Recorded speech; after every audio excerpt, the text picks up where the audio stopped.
नमस्कार, मैं हूं नरेश और आप देख रहे हैं संस्था समाचार कार्यक्रम। आज हम बात करें किसी महान दार्शनिक ने बहुत अच्छी बात कही है।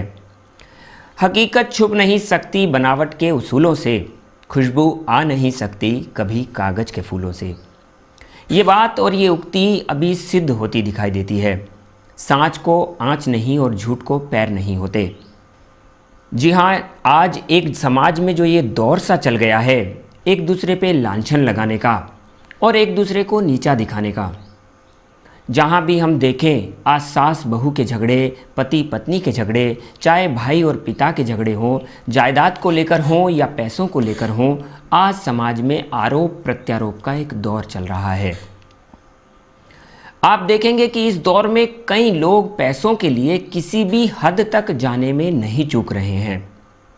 इसी की यदि हम बात करें तो सन 1994 में, वहीं यदि हम बात करें तो सनातन सेवा मंडल द्वारिका के पीठाधीश्वर स्वामी केशवानंद जी महाराज पर भी ऐसे ही इल्ज़ामों की एक झड़ी सी लगी थी।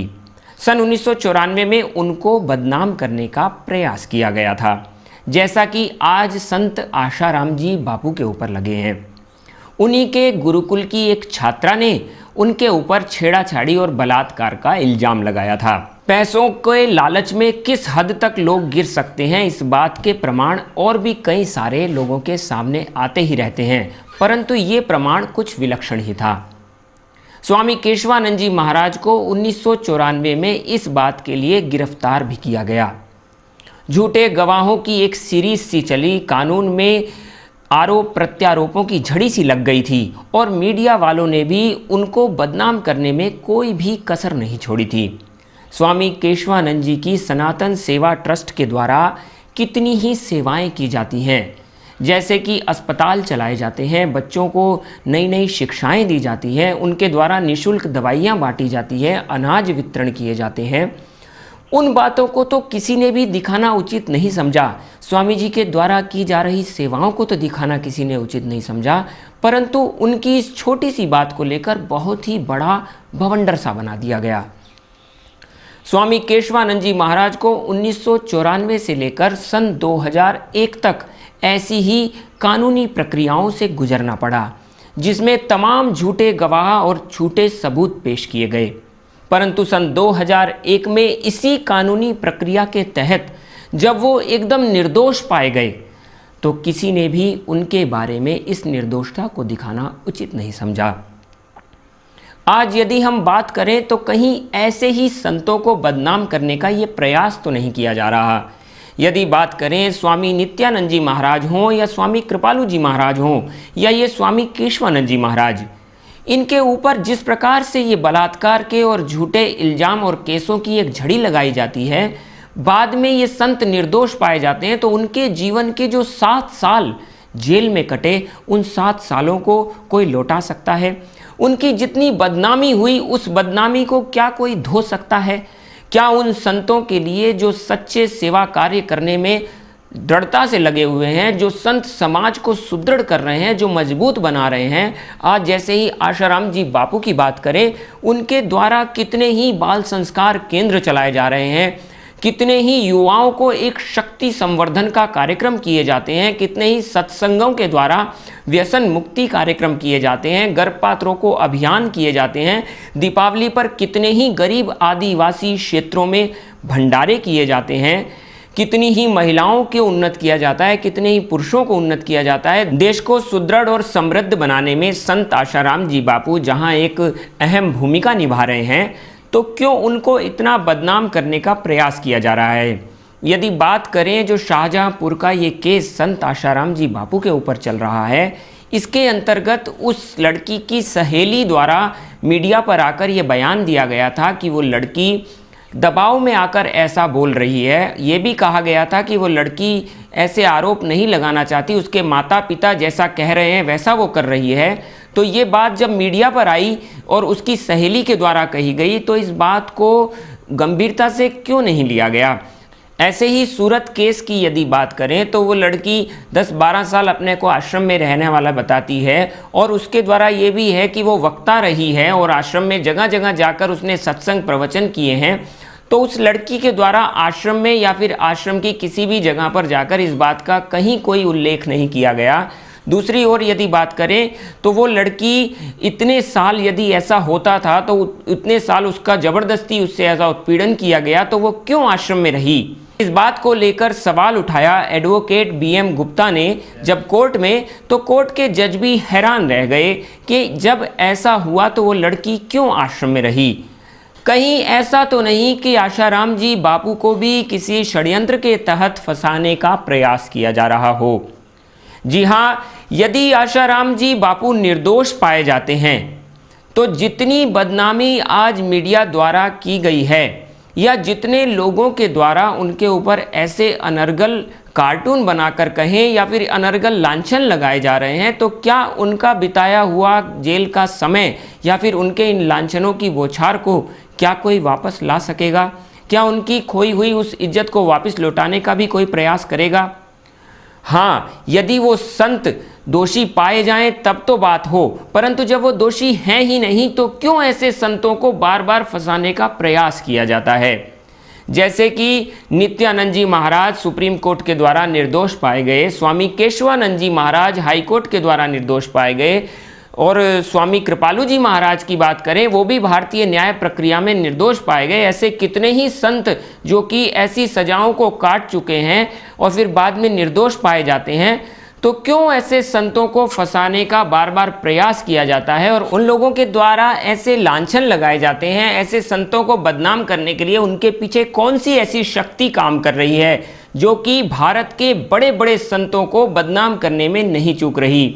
आप देखेंगे कि जिनके साथ करोड़ों करोड़ों अनुयायी जुड़े हैं, जिनके साथ आज समाज के एक सशक्तिकरण है, जो देश को एक समृद्धता की ओर, शक्ति की ओर ले जा रहे हैं, उन्हीं संतों को बदनाम करने का बार बार प्रयास किया जाता है। यदि बात करें तो चैनलों की डिबेट में और कई लोग आकर ऐसी भी बातें कहते हैं कि ऐसे संतों द्वारा लोगों को हिप्नोटिज्म किया जाता है या उनको प्रभावित कर लिया जाता है, तो एक आध दो आदमी प्रभावित हो सकते हैं। लाखों करोड़ों की संख्या में आज जिनके अनुयायी हैं उनके ऊपर क्या ऐसा कोई हिप्नोटिज्म या जादू चल सकता है?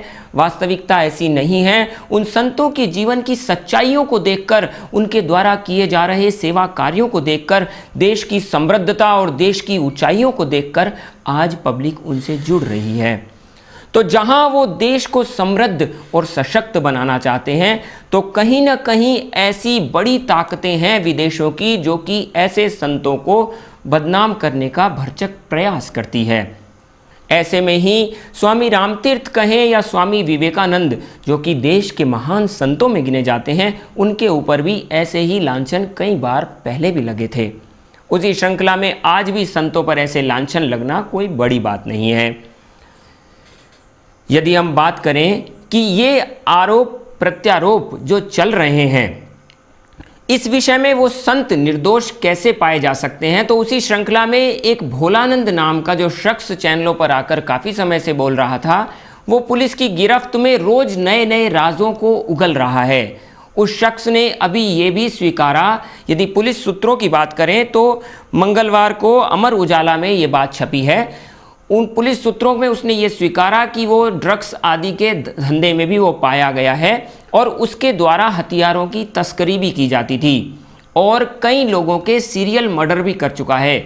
जो ऐसा क्रिमिनल है, इस प्रकार का मर्डरर है, जिस प्रकार से वो हम कहें कि देश को तोड़ने में लगा हुआ है, कहीं ऐसे लोगों को हथकंडा बनाकर आज आशाराम जी बापू को बदनाम करने का प्रयास तो नहीं किया जा रहा।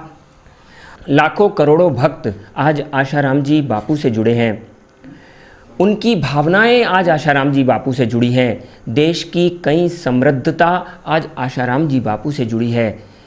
आज आशाराम जी बापू के वो अनुयायी आशाराम जी बापू के लिए कितने व्यथित हैं। उनके द्वारा जंतर मंतर पर पिछले 4 महीनों से धरने किए जा रहे हैं। जगह जगह पर आज आशाराम जी बापू की रिहाई की मांग की जा रही है। ऐसा कौन सा बड़ा अपराध है कि आशाराम जी बापू को आज जमानत भी नहीं मिल पा रही। आज बार बार जहां भी उनकी जमानत का विषय शुरू होता है उससे पहले ही कहीं ना कहीं चैनलों पर लोगों को बड़गलाने के लिए डिबेट चालू हो जाती है और नए नए आरोप प्रत्यारोप उनके ऊपर लगाए जाते हैं। तो जनता के मन में ये सवाल है कि ऐसा कौन सा बड़ा अपराध है कि इतने बड़े बड़े क्रिमिनल्स को जहां जमानत मिल जाती है तो आशाराम जी बापू को जमानत नहीं मिल पा रही। एक बड़े संत जो कि वयोवृद्ध संत हैं, 75 साल की जिनकी उम्र है और पिछले 13 वर्षों से एक बड़ी बीमारी से जूझते आ रहे हैं, आज उनको कारावास में रखा गया है और उनको कितनी पीड़ा है उनके भक्तों को, उनके हृदय में उन भक्तों की पीड़ाओं को कहीं नहीं दिखाया जा रहा, उनके आश्रमों और संस्थाओं के द्वारा चलाए जा रहे सेवा कार्यों को कहीं नहीं दिखाया जा रहा, उनके गुरुकुलों में चलाए जा रहे बच्चों को सशक्तिकरण जहाँ किया जा रहा है, इतने सारे बच्चों को जहाँ धर्म के, संस्कृति के, वेद शास्त्र और पुराणों के संस्कार दिए जा रहे हैं, उनको कहीं नहीं दिखाया जा रहा। महिला आश्रमों में जहां बहनों को ध्यान, योग, संयम, सदाचार की शिक्षाएं दी जाती हैं, महिला आयोग, गुजरात महिला आयोग की श्री लीला बहन अंकोलिया ने महिला आश्रम में जांच करी और वहां पर भी उन्होंने बताया कि यहां पर ध्यान, संयम और सदाचार की शिक्षा द्वारा महिलाओं को उन्नत किया जाता है। ये बात भी जनता को नहीं दिखाई जा रही। आज दूसरी ओर कितने युवा सेवा संघ के संगठन द्वारा युवा सेवा के युवाओं के लोगों को, भारत के युवा लोगों को आज समृद्ध और सशक्त बनाया जा रहा है, वो कहीं नहीं दिखाया जा रहा। आदिवासी गरीब क्षेत्रों में जाकर उनको अन्न, वस्त्र और मकान वितरण किए जाते हैं, वो कहीं नहीं दिखाया जा रहा।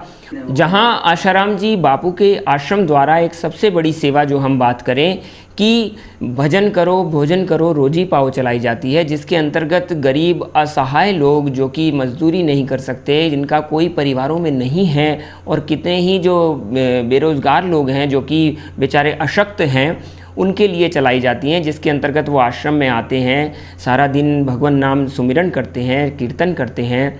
उसके बाद हुए वो लोग 50 रुपये ले जाते हैं, दिन भर 3 टाइम का भोजन प्राप्त करते हैं। तो ये सेवाएं समाज में जो चल रही हैं, इन बातों को क्यों आज समाज के सामने नहीं रखा जा रहा। वहीं जहां आशाराम जी बापू की खबरों को इतना हाइप करके दिखाया जा रहा है, जिस प्रकार से आशाराम जी बापू को बदनाम किया जा रहा है, क्या समाज में और कोई खबरें रह ही नहीं गई हैं? क्या जो आशाराम जी बापू पर ये जो तथाकथित इल्ज़ाम छेड़छाड़ के लगे हैं, क्या ऐसे आरोप कभी किसी पर नहीं लगे? ऐसे आरोप अन्य किसी संस्था या अन्य किसी धर्मों में नहीं लगे? क्या ऐसी घटनाएं भारत भर में और कहीं नहीं होती हैं जो आशाराम जी बापू को लेकर इतना बदनाम किया जा रहा है?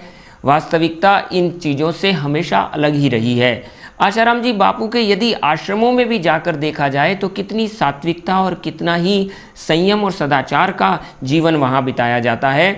वहाँ पर देखेंगे तो खान पान और रहन सहन का जीवन उनका एकदम सात्विक और सादगीपूर्ण है।